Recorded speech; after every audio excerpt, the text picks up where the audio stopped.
नमस्कार साथियों, स्वागत है आपका अपने YouTube चैनल जूनियर एजुकेशन पर। आज अपन इस वीडियो में बात करेंगे भाई, जो महाराजा सूरजमल ब्रिज यूनिवर्सिटी है भरतपुर की, उसका बीए थर्ड सेमेस्टर, जो थर्ड सेमेस्टर के पेपर चल रहे हैं उसमें इकोनॉमिक्स का जो पेपर लगने जा रहा है, पेपर का नाम रहेगा प्रिंसिपल्स ऑफ जो मैक्रो इकोनॉमिक्स है, समष्टि अर्थशास्त्र। इसके इंपोर्टेंट क्वेश्चन कौन कौन से हैं वो अपन इस वीडियो में डिस्कस करेंगे। तो जो विद्यार्थी पहली बार जूनियर एजुकेशन के साथ वीडियो के फटाफट चैनल को सब्सक्राइब कर लो। सब्सक्राइब करने का रीजन क्या है, जैसे अगला पेपर होगा ना तो उसके इंपोर्टेंट क्वेश्चन आपको ऑटोमेटिक मिल जाएंगे, नोटिफिकेशन आ जाएगी आपके पास। तो फटाफट सारे लोग चैनल को सब्सक्राइब कर लीजिए। ये नाम ध्यान में रखना भाई, नितेश तिवारी जूनियर सर।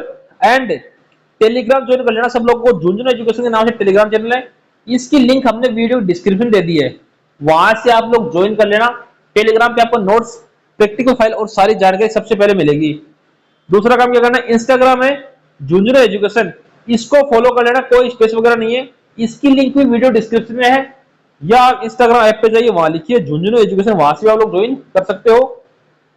करना क्या है, इसको ज्वाइन करके आप मैसेज में अपना नाम साथ में MSBU लिख देना या भरतपुर यूनिवर्सिटी लिख के भेज देना, आपको व्हाट्सएप ग्रुप में भी जोड़ दिया जाएगा भाई, ठीक है ना, व्हाट्सएप ग्रुप में भी जोड़ दिया जाएगा। और सब्सक्राइब कर लीजिए नेक्स्ट पेपर के लिए, जितने पेपर है सबके इंपोर्टेंट क्वेश्चन आपको मिल जाएंगे। साथ ही आपको गारंटी के साथ मैं वादा कर रहा हूं कि अगर आपने क्लास देख ली तो आपको सीरीज पढ़ने की आवश्यकता नहीं है, पूरे पूरे क्वेश्चन आंसर यही से छपेंगे, आंसर्स भी लेके आओ साथ में, आप बस वीडियो के अंत तक बने रहे और जो मैं बोलूं जिस तरीके से आपको समझाऊं वो आपको समझना है, स्किप नहीं करना, ठीक है। यूनिट फर्स्ट है, 4 यूनिट से आपका सिलेबस है, चारों यूनिटों के जो इंपोर्टेंट क्वेश्चन है वो अपन वीडियो डिस्कस करेंगे, तो वीडियो अंत तक बने रहे भाई। पहला क्वेश्चन आता है भाई, समष्टि अर्थशास्त्र है जो मैक्रो इकोनॉमिक्स है वो क्या है, उसका अर्थ, उसकी प्रकृति, उसकी विषय वस्तु है, महत्व है, जो उसका मीनिंग है, उसका नेचर है, उसका सब्जेक्ट मैटर है एंड उसका इंपोर्टेंस है, वो क्या है। मोस्ट इंपोर्टेंट है, 100% एग्जाम में छप सकता है। आप लोग इस क्वेश्चन को लिख लेना, उत्तर भी साथ में बताऊंगा, अच्छी तरीके से रट्टा मार लेना भाई। पहली यूनिट का पहला क्वेश्चन है, समष्टि अर्थशास्त्र संपूर्ण अर्थव्यवस्था के स्तर पर आर्थिक समस्या और चरों का अध्ययन है मित्रों। यह व्यक्तिगत इकाइयों के बजाय सामूहिक योगों, ठीक है, सामूहिक योगों पर ध्यान केंद्रित करता है। इसका अर्थ क्या है, तो समष्टि है वो ग्रीक शब्द के मैक्रो से बना है जिसका अर्थ है बड़ा, यानी बड़ा अर्थशास्त्र हो गया। इसके अंतर्गत व्यक्तिगत आय, उत्पादन के स्थान पर राष्ट्रीय आय, कुल रोजगार, सामूहिक मांग और कुल उत्पादन का अध्ययन किया जाता है। यह पूरी अर्थव्यवस्था कार्य प्रणाली को समझाता है। इसका महत्व से पहले अपन इसकी प्रकृति देखेंगे। तो इसकी प्रकृति है समग्र दृष्टिकोण, स्क्रीनशॉट ले सकते हो साथ में आप लोग, किसका क्वेश्चन का मत लेना, आंसर्स का लेना ताकि आप समझ जाओ। परस्पर निर्भरता रहती है, नीति प्रधान है, ये इसकी प्रकृति है। बेसिक बेसिक में बताऊंगा, इनको आप अच्छी तरीके से हल कर सकते हो भाई। इसकी विषय वस्तु क्या है, देखो इसका क्षेत्र अत्यंत व्यापक है, मतलब बहुत बड़ा है, जिसमें मुख्य रूप से निम्नलिखित सिद्धांत शामिल है, जैसे आय एवं रोजगार का सिद्धांत आता है, सामान्य कीमत स्तर आता है, व्यापार चक्कर आता है, अंतरराष्ट्रीय व्यापार मोस्ट इंपोर्टेंट है। इनकी व्याख्या आप लोग देखेंगे तो एग्जाम में आपको बहुत ही आपको भला हो जाएगा भाई, ठीक है ना। तो मैं आपको वही चीज बता रहा हूँ जो एग्जाम में छपने वाली है, क्योंकि फालतू बकवास आप लोग नहीं पढ़ो तो ठीक रहेगा, फालतू बकवास पढ़ोगे तो कोई मतलब नहीं है। महत्व क्या है, नीति निर्माण में सहायक है, जटिल समस्याओं का समाधान कर सकता है, आर्थिक विकास भी कर सकता है, कौन, जो समष्टि अर्थशास्त्र है। ध्यान सुनना, समष्टि अर्थशास्त्र की बात करें उसके महत्व है ये। निष्कर्ष क्या निकलता है, ये इस निष्कर्ष को याद कर लेना भाई, 1 नंबर यहां से पक्का है, अगर ये लिख दोगे ना तो आपको अल्लाह 1 नंबर दे देगा। समष्टि अर्थशास्त्र वह महत्वपूर्ण उपकरण है जो किसी देश की आर्थिक सेहत को सुधारने, नीतियां बनाने और नागरिकों को जीवन स्तर को ऊंचा करने के लिए दिशा निर्देश प्रदान करता है। साथियों एक बार सब लोग है ना लाइक कर दीजिए और अपने दोस्तों को शेयर कर दो। चलो भाई पहला क्वेश्चन कंप्लीट हुआ, सब लोग एक बार लाइक करके और चैनल को सब्सक्राइब कर ले नेक्स्ट पेपर के लिए। क्वेश्चन नंबर 2 है पहली यूनिट का, व्यष्टि अर्थशास्त्र एवं जो समष्टि अर्थशास्त्र उसमें अंतर बताना है। माइक्रो एंड मैक्रो जो इकोनॉमिक्स है उसमें अंतर आपको देखना है भाई। अंतर क्या है उसकी सारणी आप लोगों ने लेके आए हो जैसे अंतर का आधार है तो किस बेस पे अपन अंतर करते हैं, तो पहले माइक्रो को बताऊंगा फिर मैक्रो को बताऊंगा। सबसे पहले अर्थ की बात करते हैं, तो माइक्रो है ये अर्थव्यवस्था की व्यक्तिगत इकाइयां, जैसे एक उपभोक्ता, एक फर्म और एक उद्योग हो सकता है। लेकिन जो माइक्रो है वो तो संपूर्ण अर्थव्यवस्था को देखेंगे ना, बड़े स्तर से राष्ट्रीय आय, कुल रोजगार, इस प्रकार से। मुख्य शब्द जैसे माइक्रो है वो ग्रीक भाषा के मिक्रो से बना जिसका अर्थ है छोटा, और मैक्रो का जो मैक्रो से बना उसका अर्थ है बड़ा। मुख्य उपकरण क्या है, माइक्रो का तो भाई मांग और आपूर्ति है, डिमांड एंड सप्लाई है। एंड जो मैक्रो है उसकी सामूहिक मांग और सामूहिक आपूर्ति है। मुख्य समस्या क्या है? इसका मुख्य उद्देश्य कीमत निर्धारण और साधनों का अनुकूलतम जो अनुकूलतम है आवंटन करना, किसका? माइक्रो का। एंड मैक्रो का भाई आय और रोजगार का निर्धारण करना। अन्य नाम जैसे माइक्रो उसको कीमत सिद्धांत भी कहा जाता है एंड मैक्रो को आय और रोजगार का सिद्धांत भी कहा जाता है साथियों। ठीक है मित्रों, उदाहरण, एक व्यक्ति की आय, कारखाने का उत्पादन और किसी वस्तु की कीमत है, ये तो आएगी भाई माइक्रो के अंदर। और राष्ट्रीय आय मतलब अपने पूरे देश की जो आय है वो आएगी मैक्रो के अंदर। साथियों मैं आपको वही क्वेश्चन बता रहा हूं जो एग्जाम में सेम टू सेम छपने वाले हैं इस बार। आप तो बस इनका रट्टा मार लेना, इनसे बात कुछ नहीं आने का है। ये इसका निष्कर्ष है। व्यष्टि अर्थशास्त्र जहां आर्थिक व्यवस्था को सूक्ष्म से देखता है, वही समष्टि अर्थशास्त्र पूरी अर्थव्यवस्था को व्यापक दूर से विश्लेषण करता है। दोनों एक दूसरे के पूरक यानी उल्टे हैं। एक बार सारे लोग टेलीग्राम ज्वाइन कर लो भाई। टेलीग्राम जूनियर एजुकेशन लिंक दे रखी है, जिसको व्हाट्सएप ग्रुप में ऐड होना है उसको क्या करना है, अपना नाम लिख के भेज देना है और MSVU लिख देना भाई। इंस्टाग्राम में मैसेज कर देना, जूनियर एजुकेशन नाम से इंस्टाग्राम अकाउंट है, उसको फॉलो कर लेना सारे बोर्ड, सब्सक्राइब कर लीजिए नेक्स्ट पेपर के लिए। परंपरागत और किन्सी अर्थशास्त्र की मूल मान्यताओं की तुलना कीजिए। अंतर पूछा है, अंतर का आधार और फिर परंपरागत आएगा फिर किन्सी आएगा। ठीक है, अंतर का आधार है पहला पूर्ण रोजगार। तो जो क्लासिकल है परंपरागत है उसमें अर्थव्यवस्था में हमेशा पूर्ण रोजगार की स्थायी पाई जाती है, सॉरी स्थायी नहीं है, स्थिति। पूर्ण रोजगार की स्थिति पाई जाएगी किसमें? परंपरागत अर्थशास्त्र में। एंड अपूर्ण पाई जाएगी किसमें? किन्सीय में। किन्सी में अपूर्ण एंड जो आपका क्लासिकल है परंपरागत है इसमें पूर्ण रोजगार। बाजार का नियम क्या कहता है भाई? जो क्लासिकल है उसमें तो कहता है ये से का बाजार नियम मानता है, पूर्ति अपनी मांग का निर्माण स्वयं करती है, अतः अति उत्पादन असंभव है। एंड जो अगला है ये से के नियम को नकारता है, इसके अनुसार उत्पादन का स्तर प्रभावी ढंग और प्रभावी मांग पर निर्भर करता है। सरकारी हस्तक्षेप क्या है?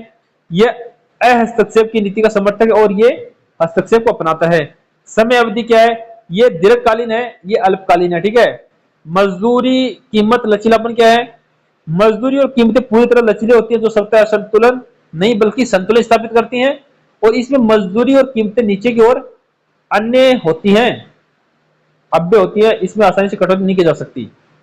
बचत और निवेश, बचत और निवेश में संतुलन ब्याज की दर द्वारा होता है और इसमें आय के स्तर द्वारा होता है। निष्कर्ष क्या निकलता है भाई? परंपरागत अर्थशास्त्र सत्ता संतुलन और दीर्घकालीन दृष्टिकोण रखता है, जबकि किन्सी अर्थशास्त्र व्यवहारिक अल्पकालिक और सरकारी हस्तक्षेप पर आधारित है। इसका निष्कर्ष, इससे आप लोग अंतर लिख सकते हो। इस प्रकार से एक बार चैनल को सब्सक्राइब कर लीजिए और वीडियो को लाइक कर देना और सारे लोग सब्सक्राइब कर लेना नेक्स्ट पेपर के लिए। चलो नेक्स्ट क्वेश्चन चलते हैं। पहले यूनिट का चौथा क्वेश्चन है, संचय राशियों तथा प्रवाह राशियों में अंतर स्पष्ट कीजिए। अंतर पूछा भाई एग्जाम में 100% समझने वाला क्वेश्चन, अच्छा क्वेश्चन है, लिख लेना इसको साथ साथ। अर्थ देखेंगे, अर्थ पूछ लेगा तो एक नंबर यहां से पक्का आपको वैसे मिल जाएगा, स्टॉक वेरिएबल का एंड फ्लो वेरिएबल का। तो संचयी राशि है, इसका संबंध समय के एक निश्चित बिंदु से होता है, यह विशेष समय पर मापी गई मात्रा है। और प्रवाह राशि, इसका संबंध समय की निश्चित अवधि से होता है, यह प्रति घंटा, प्रति माह या प्रति वर्ष मापी जाती है। समय तत्व है, इसमें कोई समय तत्व नहीं होता, इसमें समय तत्व होता है जो निरंतर चलने वाली प्रक्रिया है। प्रकृति, ये स्थितिक है, ये गतिशील है। परस्पर निर्भरता, संचय प्रवाह को प्रभावित करता है और प्रवाह संचय को प्रभावित करता है। प्रमुख उदाहरण क्या है? धन संपत्ति, बैंक जमा, गोदाम में रखा गेहूं, देश की कुल श्रम शक्ति, दिल्ली और जयपुर के जो क्या देख रखा नीचे बीच की दूरी। एंड प्रवाह के अंदर आएगा मासिक आय, खर्च, राष्ट्रीय आय, नदी का पानी, गोदाम से गेहूं की बिक्री, पूंजी निर्माण, ये आएगा प्रवाह में। एक बार सारे विद्यार्थी है ना वीडियो लाइक कर लो भाई, आप लोगों के लिए इतनी मेहनत कर रहा हूं, हर बार क्वेश्चन बताता हूं, लेकिन इस बार मैंने सोचा कि बच्चे क्या आंसर ढूंढेंगे, इसलिए साथ साथ आंसर भी बता रहा हूं ताकि आपकी हेल्प हो जाए भाई, क्योंकि अपना काम है हर प्रत्येक बच्चे की हेल्प करना। तो आप सारे लोग इसको अच्छी तरीके से देख लेना भाई। ये उदाहरण दे रखा, संचय का उदाहरण है, किसी निश्चित समय पर टंकी में जितना पानी जमा है वह संचय है। और प्रवाह क्या है? नल से प्रति मिनट जो पानी टंकी में गिर रहा है, या नीचे से जो पानी बह रहा है वह प्रवाह है। इसी प्रकार बैंक खाते में कुल जो रुपए जमा है वो संचय है, और हर महीने मिलने वाला ब्याज मासिक उसका प्रवाह है। ठीक है, मतलब आदान प्रदान होता है उसको अपन प्रवाह बोल सकते हैं, एक जगह इकट्ठा कर दिया उसको अपन संचय बोल सकते हैं भाई। क्वेश्चन नंबर 5 है पहली यूनिट का। ठीक है, पूर्वानुमानित और वास्तविक आर्थिक राशियों की अवधारणाओं की व्याख्या कीजिए। ठीक है,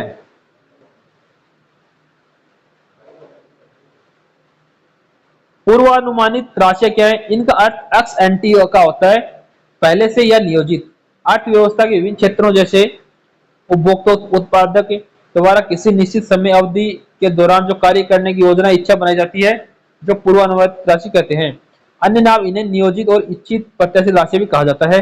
उदाहरण, पूर्वानुमानित निवेश देश के उद्यमियों द्वारा नए वित्तीय वर्ष के निवेश करने के लिए बनाई गई योजना है। पूर्वानुमानित बचत क्या है? परिवारों द्वारा अपनी जो अनुमानित आय में से बचाने के लिए सोची गई राशि को अपने पूर्वानुमानित कहते हैं। वास्तविक राशियां क्या है? इनका अर्थ होता है भाई एक्स पोस्ट, उसका एक्स एंटी एक्स पोस्ट होता है बाद में, उसका पहले। किसी निश्चित समय अवधि जैसे वर्ष के अंत में के समाप्त होते हैं जो वास्तविक परिणाम प्राप्त होते हैं उन्हें वास्तविक राशियां कहते हैं। अन्य नाम इन्हें वास्तविक या निष्पादित राशि कहा जाता है। उदाहरण है वास्तविक निवेश और वास्तविक बचत। मुख्य अंतर ये इसमें अपन देखा है वही है। ठीक है, निष्कर्ष क्या कहेंगे? पूर्वानुमानित का संबंध योजना से है, बल्कि वास्तविक का संबंध परिणाम से है। ठीक है, योजना बनाते हैं उसको अपन पूर्वानुमानित कहते हैं, और जो लास्ट में परिणाम आता है उसको अपन भाई क्या कहते हैं? वास्तविक राशि कहते हैं। तो एक बार भाई सारे लोग चैनल को सब्सक्राइब कर लो, क्योंकि इसको झुंझुनू एजुकेशन कहते हैं। और इसके बाद वो सभी पेपरों के जितने पेपर होंगे ना आपके थर्ड सेमेस्टर के या उसके बाद जो सेमेस्टर लगेगा, सबके पेपर के इंपोर्टेंट क्वेश्चन और आंसर एकमात्र यूट्यूब चैनल झुंझुनू एजुकेशन में मिलेंगे, इसके अलावा कहीं भी नहीं मिलेंगे। तो आप चैनल को सब्सक्राइब अवश्य कर लीजिए भाई, ताकि जैसे हम लोग वीडियो अपलोड करें आपको नोटिफिकेशन पहुंचे। ये 5 क्वेश्चन है, इनको आप बेसिक बेसिक छोटे छोटे बताया मैंने आपको, इनको अच्छी तरीके से आप लोग तैयार कर लोगे तो पहली यूनिट में अच्छे नंबर ले जाओगे। क्योंकि देखो पास होना आसान है, अच्छे नंबर हासिल करना भी कठिन है। किस प्रकार से आप लोग नंबर कलेक्ट करते हो वो चीज ज्यादा मायने रखती है। ठीक है ना, तो मैं आपको हर एक चीज समझाऊंगा, आप लोग समझते चलना। यूनिट 2 है, 4 यूनिट टोटल, 4 यूनिटों का एनालिसिस अपन करेंगे। अब यूनिट 2 में चलते हैं। पहला क्वेश्चन है, दो क्षेत्रीय अर्थव्यवस्था की आय के चक्रीय प्रवाह की व्याख्या कीजिए। अच्छा शानदार क्वेश्चन है। Explain the circular flow of income in two sector economy. तो टू सेक्टर इकोनॉमी है, उसमें सर्कुलर फ्लो ऑफ इनकम की व्याख्या करनी है। ठीक है, इस प्रकार से आपको देखना भाई दो क्षेत्रीय अर्थव्यवस्था में आय के चक्रीय प्रवाह की व्याख्या। तो दो क्षेत्रीय अर्थव्यवस्था में आय का चक्रीय प्रवाह क्या दर्शाता है भाई? उत्पादन, आय और व्यय चक्र विभिन्न क्षेत्रों में निरंतर कैसे चलता रहता है। इस सरल मॉडल में केवल दो ही क्षेत्र होते हैं, जैसे परिवार और व्यवसायिक फर्में। इसमें सरकार और विदेशी व्यापार का अस्तित्व नहीं माना जाता। इसको दो भागों में बांटा जाता है, वास्तविक प्रवाह real flow and money flow. परिवार फर्मों को उत्पादन की जैसे श्रम, पूंजी, भूमि, उद्यम प्रदान करते हैं। फर्में इन साधनों का उपयोग करके वस्तुएं और सेवाओं का उत्पादन करती है और उन्हें वापस परिवारों को बेचती है। मौद्रिक प्रवाह, फर्में साधनों के बदले परिवारों को साधन भुगतान जैसे मजदूरी, लगान, ब्याज वगैरह जो आता है ना, धन देती है, ये परिवारों की आय बनती है। और परिवार इस आय को फर्मों द्वारा बनी गई वस्तुओं को खरीदता है वापस, मतलब अपने देश में घूमती है वापस संपत्ति, सारी चीजें। ये बता रहा प्रवाह इसका। ठीक है, इस प्रकार से हो गया। चक्रीय प्रवाह जो है उसका रेखा चित्र इस प्रकार से मैंने बता दिया ना, जैसे साधन भुगतान है उसका फर्म के पास आता है, परिवार के पास आता है, वहां से संचालित होता है सारी चीजें। निष्कर्ष क्या है? कुल उत्पादन का सूत्र क्या है? कुल आय बराबर कुल व्यय। इस मॉडल में माना, ये एक मॉडल है भाई, कुल उत्पादन बराबर कुल आय बराबर कुल व्यय, कि जितना कमाओ, जितनी इनकम है सब उड़ा दो और जितना अपना कमाना है, पहले अपनी पूरी आय खर्च कर देते हैं। देखो कोई बचत नहीं करते, इस मतलब पूरा खर्च करना ही कुल उत्पादन इसमें डिस्कस करता है। इस प्रकार फर्मों से धन परिवारों से धन वापस फर्मों के पास एक चक्र के रूप में निरंतर घूमता है, जिसे आय का चक्रीय प्रवाह कहते हैं। ये मतलब आज अपने जो आम जनता है उसका पैसा एक फर्म के पास आता है, फर्म से वापस अपने पास आता है, ये बोलना चाह रहा है। 3 और 4 क्षेत्रीय द्विक्षेत्र देख लिया, अब 3 और 4 क्षेत्रीय इसकी बात करेंगे। दो क्षेत्र आगे बढ़ता है तो इसमें सरकार और शेष विदेश क्षेत्र मिल जाता है तो त्रिक्षेत्रीय बन जाता है। बातचीत इसी है। द्विक्षेत्र देखा अपना खुद का था, अपनी इनकम, अब इसमें सरकार और विदेश सरकार मिल जाए तो उसमें त्रिक्षेत्रीय हो जाएगा। इसमें फर्मों के साथ साथ सरकार को भी शामिल किया जाता है। ये एक बंद अर्थव्यवस्था होती है। ये धन का प्रवाह इस प्रकार करता है। सरकार और परिवार, सरकार परिवारों को टैक्स देती है, बदले में उन्हें हस्तांतरण भुगतान जैसे बुढ़ापे पेंशन वो मिलते हैं। ठीक है, सरकार फर्मों के निगम कर लेती है, इन्हें बदले में आर्थिक सहायता देती है। कि मतलब भाई देखो अपने जो फर्में हैं वो सरकार को टैक्स देती हैं, तो उनसे अपन को ये मिलती है, स्कॉलरशिप मिलती है, और जैसे पेंशन मिलती है बुजुर्गों को, तो उसी से मिलती है ना, ऊपर से थोड़ी पड़ते हैं पैसे। ये चीजें समझाना चाह रहा है। वित्तीय बाजार, परिवार और फर्म अपनी बचत वित्तीय बाजार में जमा करते हैं, जहां सरकार उन्हें ऋण देती है। चार क्षेत्रीय, ये खुली है। त्रिक्षेत्रीय बंद अर्थव्यवस्था थी, ये खुली अर्थव्यवस्था जिसमें पिछले तीनों क्षेत्रों के एक साथ विशेष यानी वर्ल्ड जुड़ जाता है। अंतरराष्ट्रीय व्यापार जिसको बोल सकते हैं। विदेश क्षेत्र और फर्में, फर्में विदेशी वस्तुओं को बेचती है जिसमें निर्यात प्राप्ति होती है और विदेशों से माल मंगाने का आयात करती है। विदेश क्षेत्र और परिवार, परिवारों को विदेश में काम करने के लिए काम करने वाले सदस्यों प्रेषण धन और साधन आय प्राप्त होती है, ये विदेशी सेवाओं के लिए भुगतान करते हैं। इसकी पूरी चीज मैंने बताई आपको किस प्रकार से वित्तीय बाजार है ना। एक बार चैनल को सब्सक्राइब कर लीजिए। सूत्र याद रखना भाई, चार क्षेत्रीय मौलिक संतुलन है। ये जो बनाया ना एस वाला, इसको ध्यान नहीं देना आपको, ये कुछ नहीं है। y बराबर सी प्लस आई प्लस जी प्लस एक्स माइनस एम, ये होता है इसका सूत्र। जहां एक क्षेत्र दूसरे क्षेत्र की आय बनाता है, ये निरंतर चक्कर चलता रहता है। रिसाव और अंतक्षेपण, क्या इसके महत्व की बात कीजिए। गजब क्वेश्चन है। मैंने कहा ना मैं आपको क्वेश्चन वही बताऊंगा जो एग्जाम में सेम टू सेम देखने को मिलेगा आपको। आप खुद कहोगे एग्जाम देके कि सर आपने जो बताया वही आया। इसलिए तो कह रहा हूं, कुछ पढ़ने की आवश्यकता नहीं है, सिर्फ यह क्लास देखो बस। रामबाण उपाय आप लोगों के लिए। आय के चक्रीय प्रभाव के सुचारू संचालन में रिसाव और अंतक्षेपण दो विपरीत लेकिन भेद महत्वपूर्ण टाकते हैं। रिसाव चरण क्या है, इसका अर्थ क्या है। जब परिवार या जो फर्में अपनी आय का एक हिस्सा चक्रीय प्रवाह में खर्च न करके उसे बाहर निकाल देते हैं, उसे रिसाव कहते हैं।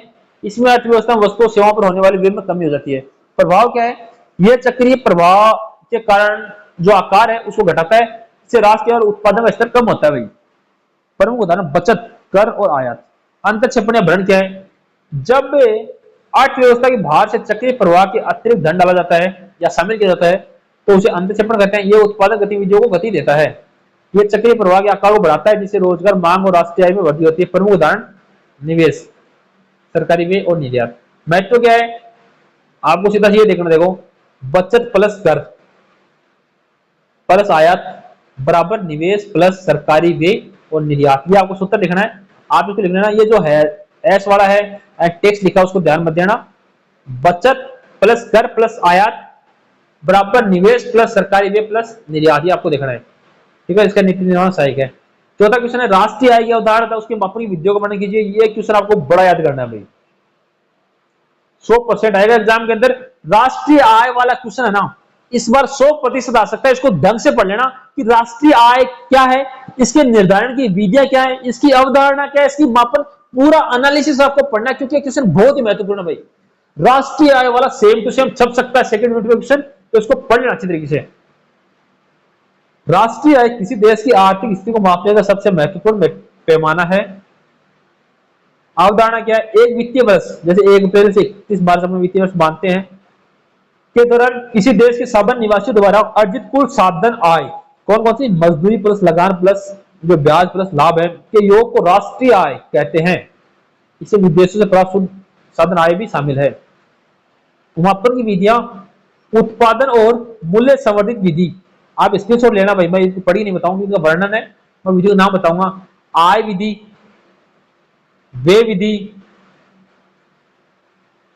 ठीक है। पांचों क्वेश्चन है। मौद्रिक आय और वास्तविक आय में अंतर स्पष्ट कीजिए, अच्छा क्वेश्चन है। मौद्रिक आय का जो अर्थ है वो है ये आय जो किसी व्यक्ति को चालू कीमतों पर मुद्रा या नोटों के रूप में प्राप्त होती है, और वास्तविक आय जो मौद्रिक आय से मुद्रा स्फीति महंगाई के प्रभाव घटाने के बाद बचती है। मापन का आधार क्या है भाई, तो जो मापन का आधार है किसका, मौद्रिक का, वो तो इसकी गणना बाजार में चल रही वर्तमान कीमतों के आधार पर होती है, और वास्तविक की गणना आधार वर्ष के जो स्थिर कीमतें उनके आधार पर होती है। क्रय शक्ति जो मौद्रिक है आय है उसमें यह आय केवल पैसों की संख्या बताती है। कौन सी, मौद्रिक, पैसों की संख्या बता देगी आपको, इतने पैसे अपने नोट आएगा, वास्तविक क्रय शक्ति नहीं दर्शाती। और जो वास्तविक ये आय सीधे तौर पर व्यक्ति की वास्तविक क्रय शक्ति को दर्शाती है, वास्तव में कितना माल खरीदता है। महंगाई का प्रभाव क्या पड़ता है, यदि देश में महंगाई बढ़ती है तो मौद्रिक आय बढ़ने पर जीवन स्तर नहीं सुधरता, और भाई ये जीवन स्तर सुधरता है या आय बढ़ती है तो वास्तविक आय। सूत्र क्या है, मौद्रिक आय बराबर उत्पादन की मात्रा बट्टा चालू कीमतें। ठीक है, ये हैशटैग एंड जो आपका मतलब हैशटैग नहीं है, एस वाला है एंड टेक्स्ट है, इसको मत पढ़ना भाई। मौद्रिक आय बराबर उत्पादन की मात्रा बट्टा अपॉन जिसको बोलते हैं चालू कीमतें, और वास्तविक आय का सूत्र है वास्तविक आय बराबर मौद्रिक आय बट्टा कीमत सूचकांक एंड 100। ओके, उदाहरण बताया है, देखो मान लीजिए कि वर्ष 2025 में आपकी मासिक आय 50,000 रुपए थी, मतलब एक महीने की 50,000 रुपए थी।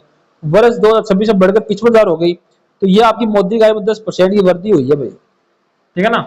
मौद्रिक आय में हुई है 10% की आपकी वृद्धि। लेकिन यदि इसी दौरान बाजार में सामग्रियों की कीमतें महंगाई बढ़ गई 10%, तो आप 55,000 में उतना सामान खरीद सकते थे जितना 50,000 खरीद सकते थे। तो यानी आपकी वास्तविक आय कोई बदलाव नहीं हुआ, ठीक है ना। वास्तविक आय मतलब स्थिर रह गई, इतना सामान खरीद से महंगाई बढ़ गई, ये आपको बताना चाह रहा है, इसका अर्थ है। 6 नंबर क्वेश्चन है इस यूनिट का, उपभोक्ता मूल्य सूचकांक तथा सकल घरेलू उत्पाद मूल्य अपस्फीति कारक में अंतर स्पष्ट कीजिए भाई। अंतर पूछना मतलब वर्णन तो आपको देखना ही है। सीपीआई एंड जीडीपी, ठीक है, जीडीपी डिफॉल्टर जो है वो और सीपीआई में अंतर पूछा आपसे। वस्तुओं का दायरा ये इसका आधार है, तो सीपीआई है भाई, ये केवल उन वस्तुओं और सेवाओं की कीमतों को मापता है जिन्हें उपभोक्ता खरीदना चाहता है। और जीडीपी डिफॉल्टर वो क्या है, ये देश की सीमा के भीतर उत्पादित सभी वस्तुओं और सेवाओं की कीमतें मापता है, चाहे खरीदो चाहे नहीं खरीदो सबको मापेगा भाई जीडीपी। तो आयातित वस्तुएं, इसमें आयातित वस्तुएं शामिल होती हैं और इसमें आयातित वस्तुएं शामिल नहीं होती। भार, इसमें निश्चित टोकरी होती है सीपीआई में, और इसमें जो कोई स्थिर नहीं होता भाई, इसमें वास्तविक उत्पादन की मात्रा के अनुसार अपने आप बदलता जाता है जीडीपी डिफॉल्टर में। पूंजीगत वस्तुएं, इसमें उद्योगों द्वारा खरीदे जाने वाली पूंजीगत वस्तु जैसे मशीन, कारखाने, उपकरण शामिल नहीं होते, और इसमें सभी पूंजीगत वस्तु शामिल होती हैं। सीपीआई एक आम उपभोक्ता के बजट पर पड़ने वाली महंगाई की सीधे तौर पर असर दिखाई देता है, जबकि जीडीपी जो है, जीडीपी डिफॉल्टर वो पूरी अर्थव्यवस्था में होने वाले व्यापक मूल्य परिवर्तन का अधिक सटीक और विस्तृत प्रस्तुत करता है। इस प्रकार से अंतर है, मतलब भाई सीधी बात है, सीपीआई तो एक आदमी हो ना, नॉर्मल सो व्यापारी बिचारो, बिग को भी बता सकता है, लेकिन जीडीपी तो पूरा देश में ये चावल के सारे बाप पर निर्भर करा है पूरी अर्थव्यवस्था। यार सब लोग सब्सक्राइब कर लो भाई, आप लोग नहीं कहते हो शेयर कर दो, सब्सक्राइब कर दो, ये तो आपका काम है ना, ये तो स्टूडेंट्स का काम है। भरतपुर इंस्टीट्यूट जितने बच्चे हैं सब तक वीडियो पहुंचाओ, क्योंकि इकोनॉमिक्स ही नहीं, इसके अलावा जितने पेपर बच गए सब के इंपोर्टेंट क्वेश्चन आपको मिल जाएंगे सारे के। आप तो कमेंट कर देना कि अगला वीडियो किस सब्जेक्ट का चाहिए आपको। यूनिट 3 है भाई, 2 यूनिट कंप्लीट हो गए, 2 और बाकी है, फटाफट एक बार शेयर करो सब लोग। मुद्रा के कार्यों का वर्णन कीजिए। मुद्रा वह वस्तु जो समाज विनिमय के माध्यम मूल्य के मापक और धन के संचय के रूप में सामान्यतः स्वीकार की जाती है। मुद्रा तो सबको चाहिए, पैसे आपको। जो प्रसिद्ध अर्थशास्त्री थे काउथर और किलने के अनुसार मुद्रा के कार्यों के रूप में 3 भागों में विभाजित किया गया इनके कार्य। प्राथमिक या मुख्य कार्य, एक बार आप लोग इसका स्क्रीनशॉट ले लेंगे भाई, पढ़ूंगा नहीं मैं, ठीक है। गौण और सहायक कार्य 1 आप लोग पढ़ेंगे साथ साथ, ठीक है, स्क्रीनशॉट लो यहां से इसका। आकस्मिक कार्य, देखो पूरी चीज पढ़ोगे ना तो सही रहेगा, साथ साथ लिखो, आप लिखना पड़ेगा। अगर आप लोगों ने क्लास लिख ली अपनी कॉपी में तो गारंटी के साथ कह रहा हूं 100/100 नंबर ले जाओगे, 100 से 100 नंबर ले जाओगे अगर आपने अपनी कॉपी में क्लास लिख ली। आकस्मिक कार्य, ठीक है, इस प्रकार से हो गया। क्वेश्चन नंबर 2 मित्रों, मुद्रा के परिमाण सिद्धांत की लेन देन दृष्टिकोण की व्याख्या कीजिए। Explain the transaction approach of the quantity नहीं क्वांटिटी थ्योरी ऑफ मनी। मुद्रा के परिमाण सिद्धांत का लेन देन दृष्टिकोण प्रसिद्ध अमेरिकी अर्थशास्त्र इरविंग फिशर द्वारा 1911 में उनकी पुस्तक कौन सी, the purchasing power of money में प्रतिपादित किया गया है। इसलिए इसे फिशर का समीकरण भी कहते हैं। लोग आपसे पूछे कि फिशर का समीकरण क्या है, तो भी आपको यही करना है, कहा ना इसने कि फिशर का समीकरण इसी को कहते हैं, तो पूछ सकता है, देखो वैज्ञानिक नाम से पूछ सकता है फिशर का समीकरण। यह सिद्धांत बताता है कि अन्य बातें समान रहने पर अर्थव्यवस्था मुद्रा की मात्रा और कीमत स्तर की में सीधा और अनुपातिक संबंध होता है। यदि मुद्रा की मात्रा दोगुनी कर दी जाए तो कीमतें दोगुनी जाएगी, मुद्रा का मूल्य आधा रह जाएगा। फिशर का विनिमयकरण क्या होता है, एमवी बराबर पीटी, सूत्र याद रखना। बाद में इसे चेंज किया गया थोड़ा सा, MV plus M dash V dash बराबर पीटी, जहां एम क्या है, वेद मुद्रा की मात्रा है, वी क्या है, वेद मुद्रा का चलन वेग है, एम क्या है, एम डेस 60 मुद्रा है, वी डेस क्या है, 60 मुद्रा का चलन वेग है, पी क्या है, सामान्य कीमत दर है, एंड जो टी है वो कुल लेन देन की मात्रा है। मुख्य मान्यता क्या है, फिशर जी मानते थे भाई, ये जो मानते वो अपन को मानना पड़ेगा कि जो अल्पकाल उसमें वी एंड वी डेस और टी स्थिर है, इस कारण सामान्य कीमत स्तर पी पूरी तरह से मुद्रा की मात्रा एम और एम डेस पर निर्भर करता है। निष्कर्ष, यदि देश में नोटों की छपाई आपूर्ति बढ़ेगी तो बाजार में वस्तु कीमतें उसी अनुपात में बढ़ेंगी। यह दृष्टिकोण मुद्रा केवल विनिमय का एक माध्यम बनाता है। ये राम जी थे भी याद रखो टाबरो, ये आपको याद होना चाहिए कि कहीं पूछ ले, है ना, अच्छी चीज है। मुद्रा के परिमाण सिद्धांत में नगद शेष दृष्टिकोण की व्याख्या कीजिए। एक दृष्टिकोण देखा नहीं कि दूसरा गया, आप लोग उस दृष्टिकोण कैसे याद करें? करना पड़ेगा भाई, सिलेबस में अच्छे क्वेश्चन है, करना पड़ेगा। Explain case plus approaches of quantity theory of money. मुद्रा के इसको क्या, कौन सा दृष्टिकोण बोलते हैं? मैं केम्ब्रिज दृष्टिकोण। तो मैं सीधा पॉइंट बता रहा हूं, जो नगद शेष दृष्टिकोण है उसको अपन केम्ब्रिज दृष्टिकोण बोलते हैं, ये आपको ध्यान रखना है। मूल सिद्धांत क्या है? फिशर के लेन देन दृष्टिकोण के विपरीत केम्ब्रिज अर्थशास्त्री ने मुद्रा के विनिमय माध्यम वाले कार्य की जगह उसके मूल्य के संचय वाले कार्य पर अधिक जोर दिया। इस सिद्धांत के अनुरूप लोग अपनी आय का एक निश्चित हिस्सा भविष्य की जरूरतों लेन देन सुविधा नगद रूप में अपने पास रखते हैं। तो कई लोग कहते हैं ना, ये तो पैसे मेरे बेटा है बेटी की शादी में काम आएगा, ये तो मैं आगे बिजनेस करूंगा उसमें काम आएगा, मतलब अपने पास रखते हैं ना।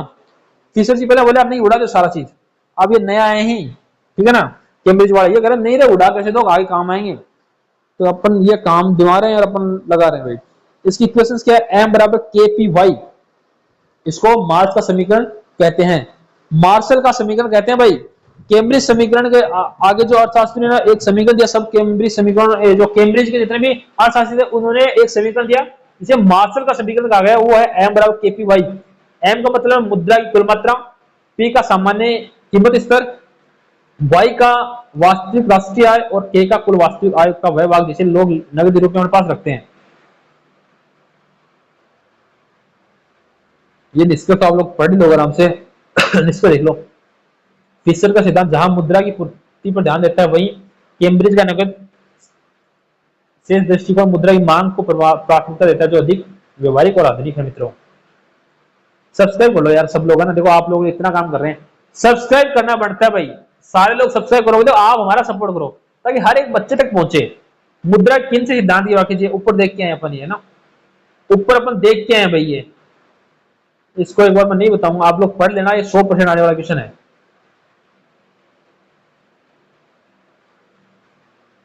तो थोड़ा सा पढ़ो। इसकी मुद्रा की मांग के 3 उद्देश्य थे, वो भी आप लोग देख लेंगे। लेन देन उद्देश्य, सत्ता उद्देश्य, सट्टा उद्देश्य, ये पढ़ना है भाई, ये क्वेश्चन आएगा एग्जाम 100% आएगा। ये ब्याज दर का निर्धारण निष्कर्ष किस प्रकार से करते हैं? जैसे ब्याज दर है, मुद्रा की मांग बराबर मुद्रा की आपूर्ति हो गया, संतुलित बिंदु हो गया यहाँ पे, इस प्रकार से है, ठीक है। मुद्रास्फीति कारण, जो भाई प्रभाव नियंत्रण उपाय बताइए। मुद्रास्फीति होती क्या है? बाजार में वस्तु और सेवाओं की कीमतों में होने वाली लगातार वृद्धि, जिसे मुद्रा की क्रय शक्ति कम हो जाती है भाई, क्रय कम हो गया, महंगाई बढ़ेगी, लोग खरीदेंगे कम, है ना। इसके कारण क्या है? कारण 2 भागों में बांटा गया है, मांग जनित कारण और लागत जनित कारण। प्रभाव क्या पड़ता है अर्थव्यवस्था पर? उत्पादक और व्यापारी वर्ग, निश्चित आय वर्ग और ऋणी और ऋणदाता। देखो उत्पाद और व्यापारी वर्ग, उस पर क्या प्रभाव पड़ता है? इन्हें लाभ होता है क्योंकि बढ़ी हुई कीमतों पर माल बेचने से इसका मुनाफा होता है, और जो मजदूर है इन्हें नुकसान होता है भाई, कि यार अब इनकी कमाई तो कम है, महंगाई बढ़ गई, इनको आय स्थिर रहती है और खर्च बढ़ जाता है। ऋणी और ऋणदाता, कर्ज लेने वाले को फायदा होता है और कर्ज देने वाले को नुकसान होता है। नियंत्रण उपाय के प्रकार, मौद्रिक उपाय, ब्याजों की वृद्धि, जो दर है उसमें वृद्धि, जैसे रेपो रेट बढ़ा दें, सीआरआर बढ़ाना, जिससे बैंक लोन महंगे हो जाएंगे। राजकोषीय उपाय, जैसे सार्वजनिक व्यय में कमी हो सकती है, ठीक है, इस प्रकार से आप लोग इसको कर सकते हो। उपाय प्रकार है। अन्य उपाय जैसे उत्पादन बढ़ा सकते हैं, जरूरी सामानों का उत्पादन आयात बढ़ाना, जमाखोरी पर रोक लगा सकते हैं भाई भाई, रासायनिक और मूल्य नियंत्रण लागू करना। अब देखो सीधी सी बात ये है कि थोड़ी मात्रा में मुद्रास्फीति 2-4% आर्थिक विकास से अच्छी मानी जाती है, लेकिन इसका अत्यधिक बढ़ना आम जनता और पूरी अर्थव्यवस्था के लिए नुकसानदेह हो सकता है। तो ज्यादा महंगाई बढ़ेगी फिर समस्या होनी है भाई, अगर महंगाई बढ़ेगी तो फिर खरीदेगा कौन, ठीक है ना। फिलिप्स चक्कर मोस्ट इंपोर्टेंट है, ये चौथे का 5 क्वेश्चन आने 5 लगाओ नंबर यहाँ पे ना। फिर 3 का फिलिप्स चक्कर, शानदार क्वेश्चन है फिलिप्स का। फिलिप्स चक्कर समष्टि अर्थशास्त्र की एक महत्वपूर्ण अवधारणा है मित्रों, जिसका प्रतिपादन 1958 में किसने किया? A.W. फिलिप्स ने किया। अपने नाम पर देखो, पहले वाले अर्थशास्त्री सारे अपने नाम पे रख देते भाई, सही है, रखना ही चाहिए ताकि लोगों को पता रहे किसने किया। उन्होंने ब्रिटेन में 1861 से 1957 तक आंकड़ों पर अध्ययन करके सिद्धांत दिया। यह वर्ग बेरोजगारी की दर और मुद्रास्फीति की दर के बीच एक विपरीत और ऋणात्मक संबंध दर्शाता है। सरल शब्दों में यदि देश में बेरोजगारी कम करनी है तो महंगाई को सहना होगा, और यदि महंगाई कम करनी है तो बेरोजगारी बढ़ेगी। सही है भाई, अगर महंगाई कम करोगे तो बेरोजगारी बढ़ेगी, लोग काम तो करेंगे नहीं। आज भी सरकारी नौकरी कम है, सब लोग सरकारी नौकरी पीछे को भाग रहे हैं, भाई प्राइवेट काम करो, कुछ भी करो, अपना काम करो ना। अगर आपके अंदर स्किल्स होगी तो आप पैसे अच्छे से कमा सकोगे और कोई बेरोजगार नहीं रहेगा। इसकी मुख्य विशेषता क्या? ऋणात्मक ढाल,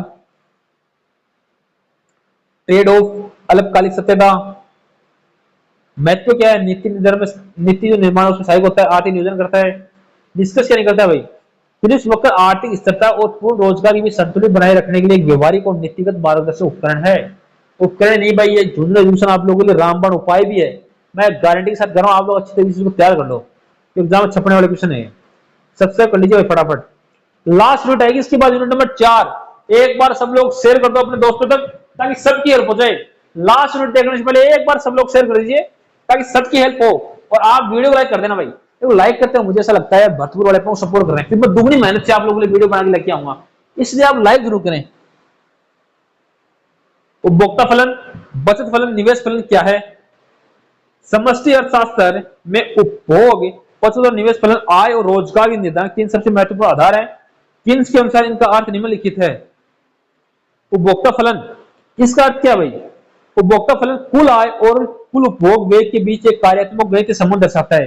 देखो सीधा सूत्र बताऊंगा, आप थ्योरी पढ़ लेना, साथ साथ सूत्र बताऊंगा। अगर सूत्र पढ़ लिया तो आप लोगों को बस ठीक है। सी बराबर एफ वाई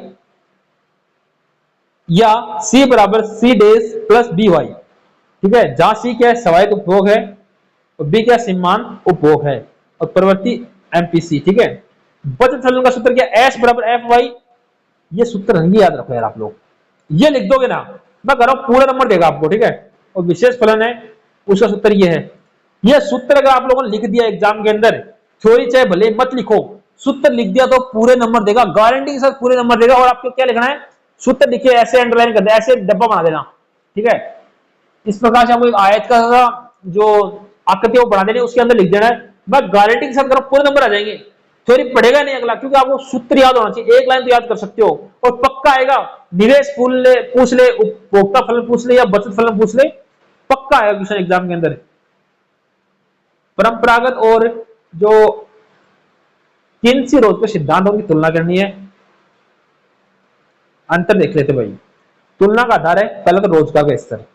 तो परंपरागत रोजगार सिद्धांत है, उसमें अर्थव्यवस्था में हमेशा पूर्ण रोजगार की स्थिति बन जाती है, और इसमें अपूर्ण। ये मैं ऊपर बता के आ चुका हूं भाई क्वेश्चन। परंपरागत एंड किन्सी बता के आ चुका हूं, तो आप वहां से पढ़ लेना, सेम वही क्वेश्चन है, बता के आ चुका हूं क्वेश्चन आपको। एक बार पहले भी आएगा यूनिट में। सारे लोग फटाफट यार चैनल को सब्सक्राइब कर लो ना, जितने भी जुड़े हुए चैनल को सब्सक्राइब, तो बार बार आ लिखा हुआ आप करो सही कम से कम। जो नहीं किया मैं कर रहा हूं, अगला पेपर जैसे मैं अपलोड करूंगा ना, इंपोर्टेंट क्वेश्चन जैसे अपलोड करूंगा आपको नोटिफिकेशन पहुंच जाएगा और आपको भला हो जाएगा। तो इसलिए कह रहा हूं चैनल को सब्सक्राइब कर लीजिए। व्यापार चक्कर, ये बिजनेस साइकिल 100% एग्जाम छपेगा क्वेश्चन, ये मान लो 100% ये क्वेश्चन एग्जाम छपेगा। व्यापार चक्कर क्या है, इसका परिभाषा और विभिन्न अवस्थाएं बताइए। व्यापार चक्र या आर्थिक चक्कर का तात्पर्य अर्थव्यवस्था से नियमित अंतराल में होने वाले अच्छे और बुरे समय उतार चढ़ाव से है। वो अच्छा भी और बुरा भी दोनों समय रखता है। इसमें आर्थिक गतिविधियां कभी बहुत तेज हो जाती है, कभी भारी मंदी आ जाती है। प्रोफेसर किन्स के अनुसार व्यापार चक्र का निर्माण अच्छे व्यापार की अवधियों और बुरे व्यापार की अवधियों के बारी बारी आने के कारण होता है। व्यापार चक्र की प्रमुख अवस्थाएं क्या है? ठीक है, देखो ये है समृद्धि, समृद्धिशीलता, प्रतिसाद, प्रतिसाद से अवसाद, अवसाद से पुनरुत्थान और वापस समृद्धि। ये चार है भाई जो इसके चरण है वो उस पर चलता है, जैसे recessions and depressions and recovery and last में वो उसमें आ जाता है। ठीक है, समृद्धि या तेज क्या है? ये चक्र की सबसे उच्चतम अवस्था मित्रों। इसमें उत्पादन, रोजगार, आय, मांग और कीमतें अपने चरम पर होती हैं। व्यवसायों का मुनाफा बहुत अधिक होता है और अर्थव्यवस्था को रोजगार की स्थिति होती है। प्रतिसाद क्या है? इसकी गिरावट आती है। ठीक है, समृद्धि के बाद गिरावट आनी है, बाजार में मांग धीरे धीरे कम होने लगती है, जैसे स्टॉक जमा हो जाता है, फर्में एक नए निवेश रोक देती है और छटनी शुरू होने जाती है, तेजी से मंदी का आक्रमण बढ़ता है। अवसाद क्या है? अवसाद ये अर्थव्यवस्था की सबसे निचली और दर्दनाक अवस्था है। इसमें जो आर्थिक गतिविधियां न्यूनतम स्तर पर आ जाती है, बेरोजगारी चरम पर आ जाती है, इसमें अवसाद में। और पुनरुत्थान क्या? सुधार। अवसाद के बाद उत्थान तो करना पड़ेगा ना, अब बेरोजगारी बढ़ रही है तो उसका कुछ ना कुछ सोल्यूशन निकालना पड़ेगा। अवसाद के बाद अर्थव्यवस्था धीरे धीरे वापस पटरी पर आती है भाई। सरकार के प्रयासों और कम लागत के कारण निवेश फिर शुरू हो जाता है, रोजगार और मांग में धीरे धीरे सुधार होने लगता है, ये चक्र दोबारा समृद्धि की ओर बढ़ने लगता है। व्यापार चक्र पूंजीवाद अर्थव्यवस्थाओं का एक स्वाभिमान हिस्सा है जिन्हें नियंत्रित करने के लिए सरकारें मौद्रिक और राजकोषीय नीति का ध्यान लेती हैं। दूसरे नंबर 4 है पूंजी की सीमांत दक्षता क्या, इसकी व्याख्या करो। अच्छा है यार, जूनियर एजुकेशन आपको जो क्वेश्चन बता रहा हूं ना, मैं कह रहा हूं आप तो सीरीज छोड़ दो, जो मैं बता रहा हूं उसको अच्छे से पढ़ लोगे तो भला हो जाएगा आपका। पूंजी की सीमांत दक्षता समष्टि अर्थशास्त्र की महत्वपूर्ण अवधारणा जिसका प्रतिपादन लॉर्ड जे एम किन्स ने अपने निवेश सिद्धांत में किया था। इसका अर्थ क्या है? पूंजी की अतिरिक्त इकाई के निवेश से प्राप्त होने वाली अनुमानित और प्रत्याशित लाभ की दर, जब कोई उद्यमी या व्यवसाय बाजार में नया निवेश करता है तो वह उससे मिलने वाले संभावित मुनाफे जो अनुमान लगाता है उसे ही एमईसी कहते हैं। ठीक है, इसके जो एमईसी के दो निर्धारक तत्व कौन से? प्रत्याशित आय कौन सी होती है भाई? एक पूंजीगत परिसंपत्ति के पूरे जीवन काल में जो उससे होने वाली कुल शुद्ध वार्षिक आय है और लाभ का अनुमान, उसको हम प्रत्याशित आय बोलते हैं। पूर्ति कीमत उस नई पूंजीगत संपत्ति जो प्रत्याशित आय है उसको बनाने की कुल वर्तमान लागत है, उसको अपन पूर्ति कीमत कहते हैं। इसमें पूंजी प्रतिस्थापन लागत कहते हैं। निवेश का निर्णय और महत्व है। बाजार में नया निवेश होगा या नहीं होगा यह पूरी तरह से एमईसी और बाजार की दर की तुलना पर निर्भर करता है। यदि एमईसी आर से बड़ी है, निवेश लाभदायक होगा, इसमें उद्यमी नया निवेश बढ़ाएगा, और आर से छोटी होगी तो निवेश में नुकसान होगा, इसलिए नया निवेश घट जाएगा, और आर के बराबर होगी तो संतुलन की स्थिति रहेगी जहां न लाभ होगा न हानि होगी। निष्कर्ष क्या निकलता है भाई? किन्स के अनुसार मंदी के समय निजी निवेश इसलिए गिर जाता है क्योंकि भविष्य के प्रति निराशा के कारण पूंजी कीमतें जो सीमांत दक्षता है वो बहुत कम हो जाती है। देश के रोजगार आय बढ़ाने के एमएससी को बढ़ावा देना अत्यंत आवश्यक है। तो एक बार सारे लोग टेलीग्राम को ज्वाइन करना, लिंक वीडियो डिस्क्रिप्शन में है। इंस्टाग्राम को फॉलो करना, इसकी लिंक वीडियो डिस्क्रिप्शन में है। चैनल को सब्सक्राइब करना है, अभी सब्सक्राइब बटन दे रखा है, वीडियो लाइक कर देना। और मित्रों मैं आपको विश्वास दिलाता हूं, आप विश्वास करना ये क्वेश्चन सेम टू सेम आपके एग्जाम में छपेंगे। अगर आप ये एग्जाम के टाइम भी एक वीडियो देखते हो, सेंटर की बार खड़े होगे तो भी यही क्वेश्चन आना है, क्योंकि मोस्ट इंपोर्टेंट है, आपके सिलेबस का अत्यंत महत्वपूर्ण क्वेश्चन है। मैं इसलिए आंसर लेके आऊं कि आपको कुछ ढूंढने की आवश्यकता न पड़े, ना आपको सीरीज पढ़नी ना कुछ पढ़ना, सिर्फ और सिर्फ आपको जूनियर एजुकेशन में जो क्लास है पेपर से पहले उसको पढ़ जाना। ठीक है ना? तो सभी तक शेयर कर दीजिए, चैनल को सब्सक्राइब करना, ताकि मैं जैसे अगला वीडियो अपलोड करूं, अगले पेपर के इंपोर्टेंट क्वेश्चन अपलोड करूं तो आपके पास नोटिफिकेशन पहुंच जाए। तो सभी तक शेयर कर दो। धन्यवाद साथियों।